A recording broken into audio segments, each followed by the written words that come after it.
तो इसलिए कह रही है त्वया सह, आपके साथ ये सब कांटे भी मेरे को रुई जैसे बन जाएंगे। और यदि कोई साथ में नहीं है तो रुई जैसी अनुकूलताएं भी कांटे बन जाती हैं। दोनों ही बातें हैं।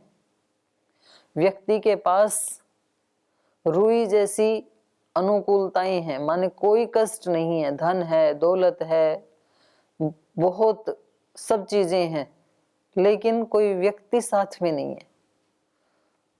उसका अपना कहने के लिए कोई उसके साथ नहीं है, भगवान भी साथ में नहीं है, क्योंकि उसने ऐसी साधना नहीं की। तो फिर वो सारी चीजें उसको सुख नहीं देती हैं। आपकी परीक्षा में जब फर्स्ट डिवीजन आती है या मेरिट में आपका सबसे ऊपर नाम आता है, आपको रिजल्ट सुनाया जाता है, तो आप क्या करते हो उसके बाद? फिर जैसे आपने अपना रिजल्ट देखा और आपको पता लगा कि रिजल्ट तो बहुत अच्छा रहा, तो अगला काम क्या होता है? क्या करना चाहते हो या करते हो?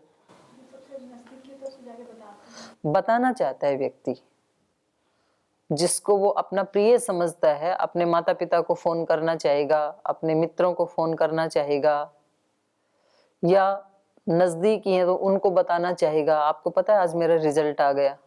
तो सबसे पहले वो शेयर करना चाहता है। तो व्यक्ति हमेशा अपनी खुशियों को दूसरे के साथ बांटना चाहता है। हो सकता है कि वो अपने दुख को शायद ना भी बांटना चाहिए, कुछ कुछ ऐसे होते हैं कि भाई इनको भी क्यों दुखी किया, लेकिन खुशी को तो बांटना चाहता है व्यक्ति। तो अगर कोई साथ ही नहीं है तो वो कहेगा ये खुशी का करूं क्या, कोई है ही नहीं जिसको मैं बताऊं। और जब अपने साथ होते हैं तो दुख में भी उसको लगता है कि कोई नहीं आया चला जाएगा, ये तो मेरे साथ है ना, तो कोई बात नहीं है। तो पांडवों के ऊपर कितने दुख आए, तो उन्होंने क्या किया? आपस में मिलके बांट लेते थे। कुंती माता के साथ या आपस में पांचों भाई मिल करके बोल कोई बात नहीं, आ गया तो इसको भी हम सह जाएंगे, कोई दिक्कत नहीं है, वो सह ही लिया। श्री राम को भी आए कष्ट तो उन्होंने लक्ष्मण के साथ शेयर कर लिए, सीता के साथ कर लिया, आपस में बांट लिया उनको। बोले जब साथ होते हैं तो साथ मिल करके उसको आदमी झेल लेता है। वेद का भी यही आदेश है, अश्मन्वती रियते सम्रभध्वम। ये संसार है, ये अश्मन्वती नदी है। अश्मन पत्थर को कहते हैं, पथरीली नदी है ये संसार। तो इसमें पानी तो लगता है थोड़ा, लेकिन उसको कोई तैर नहीं सकता है। पानी गहरा हो तो व्यक्ति, तैराक व्यक्ति उसको तैर लेगा, और क्योंकि उसमें पानी तो घुटनों तक ही होता है, लेकिन वेग इतना ज्यादा होता है कि वो व्यक्ति उसको क्रॉस नहीं कर सकता, वो गिरा देती है व्यक्ति को, पथरीली नदी। और फिर उन पत्थरों से वो स्लिपरी होते हैं पत्थर, पानी गिर गिर करके, तो वो लुढ़कता लुढ़कता फिर कहीं ना कहीं खड्डे में जाके मर ही जाता है, वो उठने नहीं देती है उसको। और देखने में बड़ी सुंदर लगती है, व्यक्ति को लगता है थोड़ा सा पानी है, कैसे कल कल करके बह रही है नदी, तो इसको तो मैं वैसे ही पार कर लूंगा चलते चलते ही, तैरने की भी जरूरत नहीं। तो जो तैराक व्यक्ति नहीं है वो भी हिम्मत मार लेता है उसमें घुसने की, पर निकल नहीं पाता है फिर। तो उसको पार करने का तरीका एक ही है, 5 7 10 व्यक्ति मिलके हाथ पकड़ लें एक दूसरे का टाइट, छोड़े नहीं, तो फिर पार हो जाती है, क्योंकि वो संभाल लेंगे एक दूसरे को। तो कैसी भी कष्ट क्यों ना हो, तो चलो दूसरे संसार के लोग हमारे साथ हैं नहीं हैं, वो सब की अलग अलग परिस्थिति है, पर एक साथी ऐसा है जो कभी साथ नहीं छोड़ता है, और वो हमारे साथ सब रिश्ते निभाने के लिए तैयार है। कितनी अच्छी बात है। किसी को माँ के प्रति ज्यादा प्रेम होता है, किसी को पिता के प्रति, किसी को अपने मित्र के रूप में, किसी को पुत्र के साथ, किसी को पति के साथ, किसी को पत्नी के साथ। ईश्वर सारे संबंध निभाने के लिए राजी है। उन्होंने माँ के रूप में भी संबंध निभाया, त्वम हीन पिता वसो त्वम माता शतक्रतो बभूवी था। माँ भी बने किसी के लिए, वो किसी के लिए पिता बन गई, किसी के लिए बंधु बन गई, किसी के लिए सखा बन गई, किसी के लिए पति बन गई, किसी के लिए पत्नी बन गई, किसी के लिए भाई बन गई। नरसिंह जी की पुत्री का भात भरने के लिए भाई बन गए, उनके मीरा के लिए पति बन गए। तो वो सारे संबंध निभाने के लिए तैयार है, किसी के लिए गुरु बन गई। तो जो जहां आपकी बहुत ज्यादा अनुकूलता है जिस संबंध में, और वो संबंध आपके साथ है नहीं आज, तो भगवान को बना लो। किसी को लगता है भी मेरे तो भाई से बहुत ज्यादा प्रीति थी और भाई तो अब रहा नहीं, छूट गया भाई, तो भगवान को ही भाई बना लो। आपको लगता है मेरे तो माँ के साथ बहुत प्रीति थी और माँ को छोड़ के तो यहाँ आगे माँ अब है नहीं, तो भगवान को ही माँ बना लो। तो एक भी कोई संबंधी साथ होता है, और ये तो ऐसा संबंधी है जो हमारी सब बातों को जानता है, हमारी कमजोरियों को भी जानता है, न्यूनताओं को भी जानता है। तो बताओ भी, न्यूनताओं को तो हटा दो और अच्छे अच्छे गुण हमारे को दे दो, शक्ति दे दो। तो ऐसे बातचीत करनी चाहिए उसके साथ। और इसके पास पूरी शक्ति है, ऐसा भी नहीं है कि भाई ये तो देना चाहता हूँ, ये तो है नहीं मेरे पास। आप जो भी शक्ति मांगे वो उसके पास सब है, जो ज्ञान मांगना चाहे वो भी उसके पास है, और सब जगह है वो। संसार के माता पिता जैसे यहाँ गुरुकुल में नहीं है, तो वो चाहते हुए भी आपकी सहायता नहीं कर सकते, पर भगवान तो सब जगह है। और उनसे आप कितनी देर बात करें, उनके पास उनको और भी काम होते हैं, तो बोले भाई तेरे पास बेटा 1 घंटा तो बैठ गई, अब इससे ज्यादा टाइम नहीं है मेरे पास। तो भगवान के पास तो आप 24 घंटे बैठो, उसको कोई काम नहीं करना है। और करना भी है तो वो जहां जहां जो काम हो रहा है सब जगह वो व्याप्त है, वो अपने वो काम भी कर लेगा, आपका भी रिश्ता निभा देगा। तो कितनी अच्छी बात है। तो हम परेशान तो होते रहते हैं पर उसकी तरफ मुंह नहीं करते हैं। उसकी तरफ जब मुंह कर लेते हैं तो हम भी फिर सीता माता वाली भाषा बोलेंगे कि हमें कोई दिक्कत नहीं है, कोई भी पथ पे हमें चलना पड़े, बस आपका साथ ना छूटे। तो ये कह रही हैं आप जब साथ हैं तो मुझे पता है उस जंगल में कांटे वाले वृक्ष भी मिलेंगे, कुश भी मिलेगा, काश भी मिलेगा, ये घास के नाम हैं, लेकिन ये सब आपके साथ तूला जिन समस्पर्शा, रुई जैसे कोमल स्पर्श वाले ही मुझे लगेंगे। महावात समुद्भूतम यन्माम अपकरिष्यति रजो रमण तन्मन्ये परार्ध्यमिव चंदनम। महावात समुद्भूतम, वहां पर जब बहुत तेज हवाएं चलेंगी और उस हवा से यन माम अपकरिष्यति, रजो रमण है, उस हवा से जंगल में बहुत सारी धूल उठ उठ करके माम अपकरिष्यति, मेरे को धूल मतलब मेरे शरीर पे खूब सारी इकट्ठी हो जाएगी, मुझे रोकना चाहेगी वो धूली आगे बढ़ने से। यन माम अपकरिष्यति तन्मन्ये परार्ध्यम इव चंदनम, उन रज कणों को, उस धूल को मैं परार्ध्यम चंदनम इव मन्ने, उसको मैं एक श्रृंगार के लिए चंदन जैसे मान लूंगी। चंदन का लेप लगाते हैं तो वैसे तेज हवाओं में उड़ उड़ के रज कण मेरे शरीर के ऊपर चंदन के लेप का काम करेंगे, ऐसा मैं मान लूंगी। शाद्वलेषु यथा शिष्ये वनान्ते वनगोचर कथास्तरण तल्पेषु किं स्यात् सुखतरम ततः।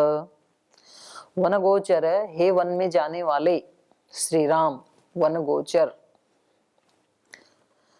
शाद्वलेषु यथा शिष्ये वनान्ते, शाद्वल कहते हैं हरी घास को, यथा वनान्ते शाद्वलेषु शिष्ये, कह रहे जब मैं उस वन में हरी घास के बिछोने पर शिष्य सोंगी तो वो कैसी लगेगी मेरे को। कुथास्तरण तल्पेशु, कुथ कहते हैं कुशा नाम की घास जो है उसको कहते हैं कुथ। कुथास्तरण तल्पेशु, वो जो कुशा की घास का बिछोना होगा, किम स्यात् सुखतरम ततः, उससे बढ़कर सुख क्या होगा। मेरे लिए 2 प्रकार के बिछोने वहां पर मिलेंगे, एक तो हरी घास का बिछोना होगा, एक तो कुशा घास का बिछोना मिलेगा। तो उसके ऊपर सोने से जो सुख मिलता है उससे बढ़कर के सुख क्या होगा।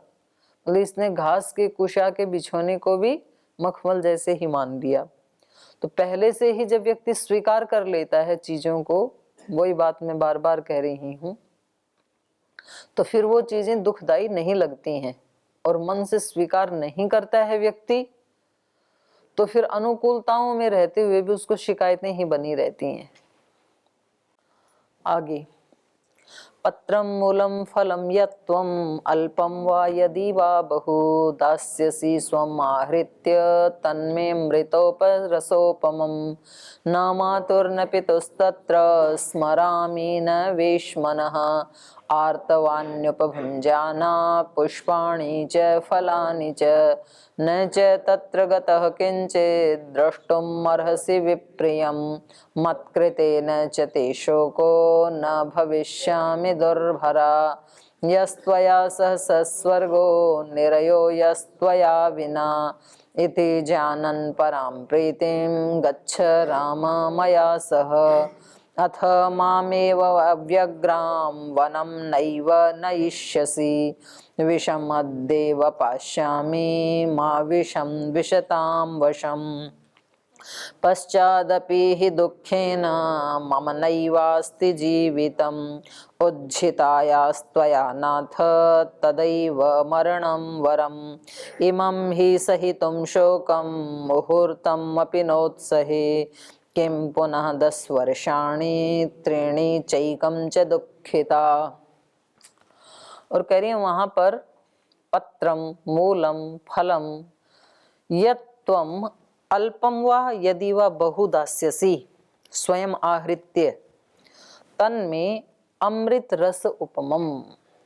जंगल में थोड़ा या ज्यादा, कुछ पत्ते, कुछ मूल मतलब जड़ और कुछ फल, यत्त्वम अल्पम वा यदि बहु वा यदि दास्यसि।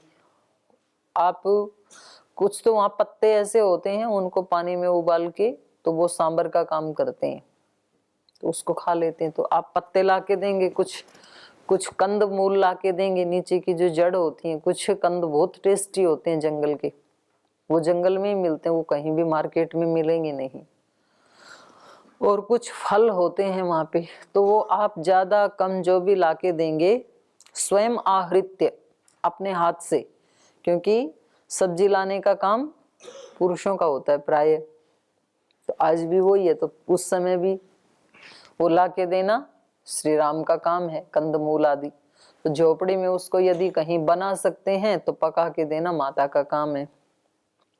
तो इसलिए कह रही हैं स्वयं आहृत्य यदि अल्पम दास्यसि यदि वा बहु दास्यसि, थोड़ा ज्यादा जो भी आप लाके देंगे तो वो मेरे लिए क्या होगा, अमृत रसोपमम, अमृत रस के समान होगा, अमृत होगा वो फल फूल भी मेरे लिए। न मातु न पितुस्तत्र स्मरामि न वेश्मनः आर्त्वान्युपभुञ्जाना पुष्पाणि च फलानि च।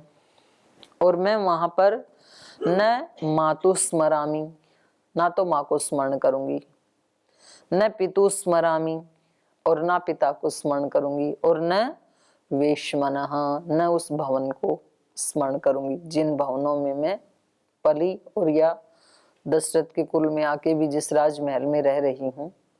तो ऐसे में कुछ याद नहीं करूंगी। नहीं तो व्यक्ति का पता है चला तो जाता है चाव चाव में, फिर बोले जी मेरी माता जी तो मेरी ऐसी संभाल रखती थी, मेरे पिता तो मेरे को ऐसे रखते थे, मेरा तो ऐसा घर था। तो उसको याद कर करके और वो जो सामने चीज है उसका अपमान करता रहता है, उसको स्वीकार करता नहीं है। और जब घर में रहता है तब वो जो घर में सुविधाएं थी उसका भी धन्यवाद नहीं देता था, जागरूक था नहीं ना व्यक्ति कभी भी। जब पतंजलि में रहते हैं तो पतंजलि के सुख सुविधाओं को भोगते हुए शाम को सोते समय भगवान का धन्यवाद नहीं देते हैं कि देखो हम कितने अच्छे वायुमंडल में रहते हैं। और जब यहाँ से चले जाते हैं ये मिलता नहीं है तो फिर इसको याद करते हैं कि वहां तो कितना अच्छा था। तो इतना अच्छा था तो आपने कभी धन्यवाद तो दिया नहीं वहां रहते समय, आप तो हमेशा शिकायतों की लिस्ट बनाए रखते थे। तो इसलिए सीता माता कहती मैं वहां बिल्कुल याद नहीं करूंगी, न माँ को याद करूंगी ना पिता को, क्योंकि हो सकता है श्री राम को ये लग रहा हो, जो श्री राम को आशंका हो सकती है वो एडवांस में ही सीता माता अपने से ही उठा करके मना कर दे रही है। क्योंकि श्री राम को ले जाने में शायद इसलिए भी डर लग रहा हो कि भाई वहां जा करके ये बोले कि अब मेरे को माँ के पास ले चलो, अब पिता के पास ले चलो, मायके ले चलो, अब तो मैं कहाँ ले चलूंगा इसको, तो इससे अच्छा यहीं छोड़ देते हैं। तो बोली मैं याद नहीं करूंगी उनको बिल्कुल भी। न मातु न पितु स्मरामि न वेश मनः आर्तवानी उपभुंजाना पुष्पाणी फलानी च। बस वहां रह करके आर्तवानी, आर्तवानी माने ऋतु के अनुसार, उस ऋतु में मिलने वाले आर्तवानी पुष्पाणी फलानी च उपभुंजाना, ऋतु के अनुसार मिलने वाले फल फूलों का उपभोग करते हुए पूर्ण संतुष्ट रहूंगी। न माता पिता को याद करूंगी, ना अच्छे भवनों को याद करूंगी, झोपड़ी में ही संतुष्ट रहूंगी। न च तत्र गतः किंचित् द्रष्टुम अर्हसि विप्रियं मत्कृते न च ते शोको न भविष्यामि दुर्भरा। इसलिए न च तत्र गतः किंचित द्रष्टुम अर्हसि विप्रियम, तो वहां जो मैं जाना चाह रही हूं तो वहां किंचित विप्रियम द्रष्टुम न अर्हसि, मैं कुछ भी आपका अपकार नहीं करूंगी, वहां जाकर के कुछ भी बुरा नहीं करूंगी। मत कृते न च ते शोको भविष्यामि, मेरे बारे में आपको कभी कोई दुख शोक नहीं होगा, ये मैं खुद गारंटी देती हूँ। मैं ऐसा आचरण करूंगी कि आपको कोई भी शोक ना हो, कोई भी दुख ना हो। तो मुझे लेकर, मेरे आचरण को लेकर के आपको कभी कोई शोक नहीं होगा। दुर्भरा च न भविष्यामि, और बड़ी कठिनाई से भरण पोषण करने योग्य भी मैं नहीं बनूंगी, कुछ ऐसी चीजें भी मांगूंगी नहीं मैं, जो वहां उपलब्ध है उसी में संतुष्ट रहूंगी। तो मैं दुर्भरा भी नहीं रहूंगी आपके लिए। दुर्भरा मतलब कठिनाई से भरण पोषण किया जाए जिसका, तो ऐसा कठिनाई भी नहीं आएगी आपको।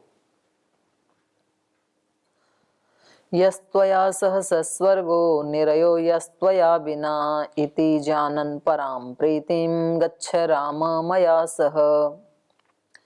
यह त्वया सह सस्वर्ग, यह त्वया विना निरय, जो तेरे साथ रहना है, यह त्वया सह, जो ये तेरा साथ है, तुम्हारे साथ रहना है, सस्वर्ग, वो ही स्वर्ग है। तो अपना कोई प्रिय व्यक्ति हो जिससे हम बहुत प्रीति करते हैं, वो साथ रहता है तो स्वर्ग जैसा है, वही सुख है। स्वर्ग मतलब सुख विशेष। यस त्वया विना निरयः, और यदि तुम्हारे से अलग हो गई तो तेरे से दूर होना ही क्या है? नरक है। निरय नरक। यस्य छाया अमृतम यस्य मृत्युः, वेद का मंत्र है ना। तो साधक भगवान को कहता है आपकी छाया में रहना, माने आपके सानिध्य में रहना ही क्या है? अमृत। जो साधक नित्य निरंतर भगवान की शरणागति में रहता है, उसकी ही स्मृति में रहता है, तो ये उसको कैसा लगता है? अमृत के समान बहुत प्रिय लगता है। एक बड़े संत ऋषिकेश में हुए, स्वामी राम सुखदास जी महाराज, तो वो हमेशा बोलते रहते थे, हे नाथ हे नारायण, आपको कभी ना भूलूं। एक क्षण भी वो भूलना नहीं चाहता है अपने इष्ट देव को। तो इसी को वेद मंत्र में कहा, यस्य छाया अमृतम यस्य मृत्यु, जिसकी छाया में न रहना ही क्या है? मृत्यु। तो हम सब तो मृत्यु को बड़े आनंद के साथ आत्मसात करके घूम रहे हैं, क्योंकि हम शरणागति में नहीं रहते हैं, या किंचित काल के लिए रहते हैं, सब समय नहीं रहते हैं। तो ये साधक के लिए क्या है? मौत के समान है। मौत जैसे दुखदाई है भगवान से दूर होना। तो यहाँ भी माता कह रही हैं आपके साथ रहना ही स्वर्ग है, त्वया विना निरय, आपसे दूर होना ही नरक है। तो नरक में तो कोई भी नहीं जाना चाहता है।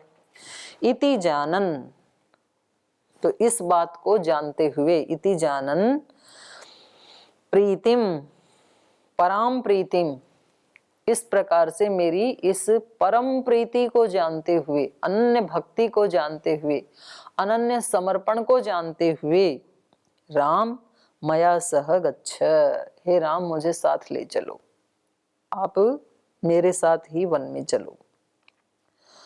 अथ मामेव अव्यग्राम वनम नैव नयिष्यसि विषमद्यैव पास्यामि मा विषम द्विषताम वशम। और यदि इतना सारा निवेदन करने पर भी माम एवं अव्यग्राम, जो मैं अव्यग्र, अव्यग्र मतलब जो भयभीत नहीं होती है, अपने निश्चय के ऊपर जो अड़िग रहती है, ऐसी मुझ अव्यग्र को वनम नैव नयिष्यसि, नहीं ही ले जाओगे। यदि आपने ये निर्णय कर लिया है कि आप बिल्कुल भी नहीं ले जाओगे मेरा इतना निवेदन करने के बाद भी, तो अद्यैव विषम पास्यामि, तो फिर मैं आज ही विष पी लेती हूँ आपके सामने ही। माँ विषम द्विषताम वशम, क्योंकि आपके जाने के बाद जिनके वश में मैं रहूंगी तो वो भी मेरे लिए विष से ज्यादा दुखदायी होगा, तो मैं उन आपके विरह में किसी के वश में रहूं वो मुझे स्वीकार नहीं है। पश्चादपि हि दुःखेन मम नैवास्ति जीवितम् उज्झितायास्त्वया नाथ तदैव मरणं वरम।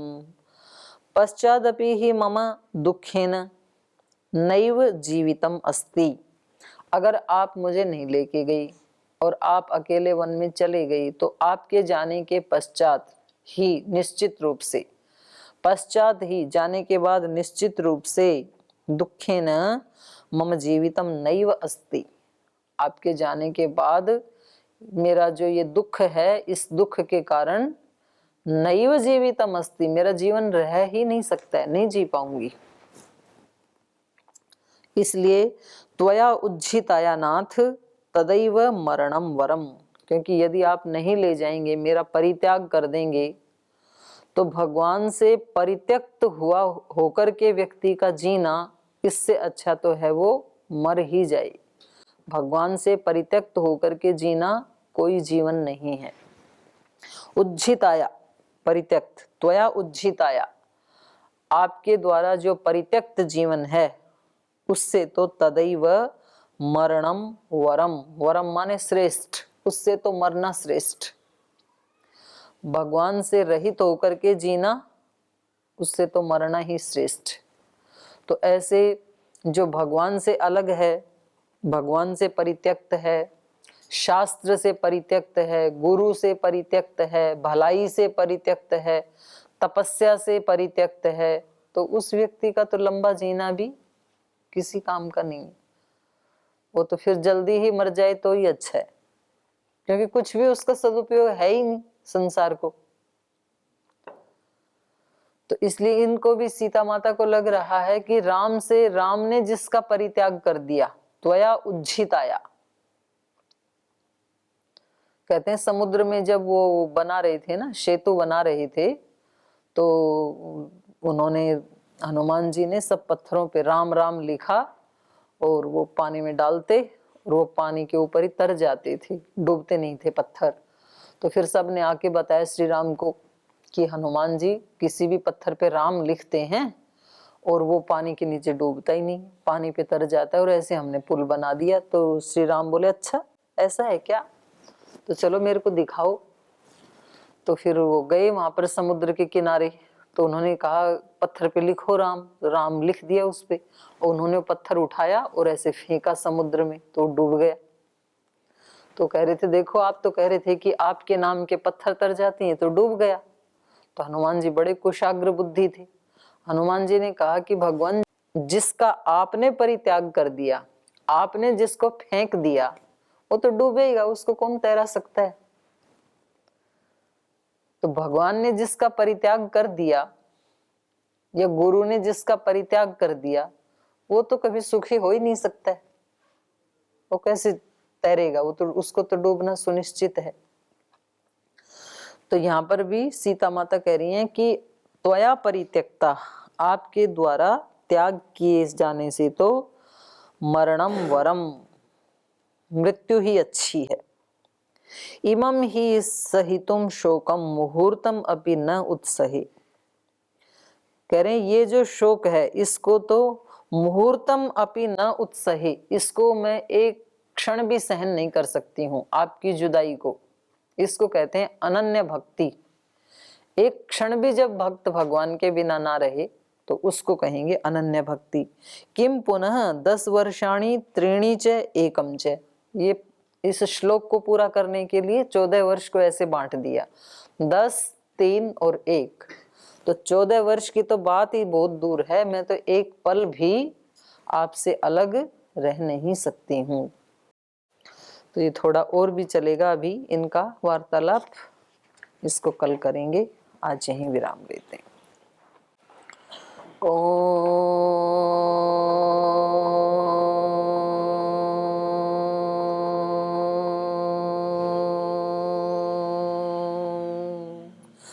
शांति शांति शांति। श्री गुरुभ्यो नमः। हरि के नाते से सब नाते, इससे सभी सुहाते।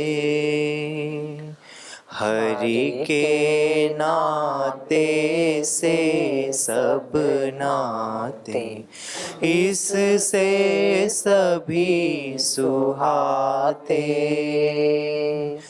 किससे वैर करेंगे प्यारे, विविध रूप धर आते। किससे वैर करेंगे प्यारे, विविध रूप धर आते। स्वार्थ बिना जो सबकी सेवा, करते नहीं अघाते।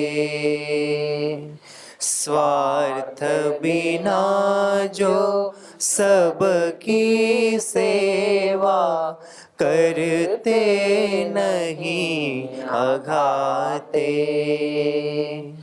पर दुख दुखी सुखी पर सुख में, वो जन हरि को भाते। पर दुख दुखी सुखी पर सुख में, वो जन हरि को भाते। हरि के नाते से सब नाते, इससे सभी सुहाते। किससे वैर करेंगे प्यारे, विविध रूप धर आते। विविध रूप धर आते। विविध रूप धर आते।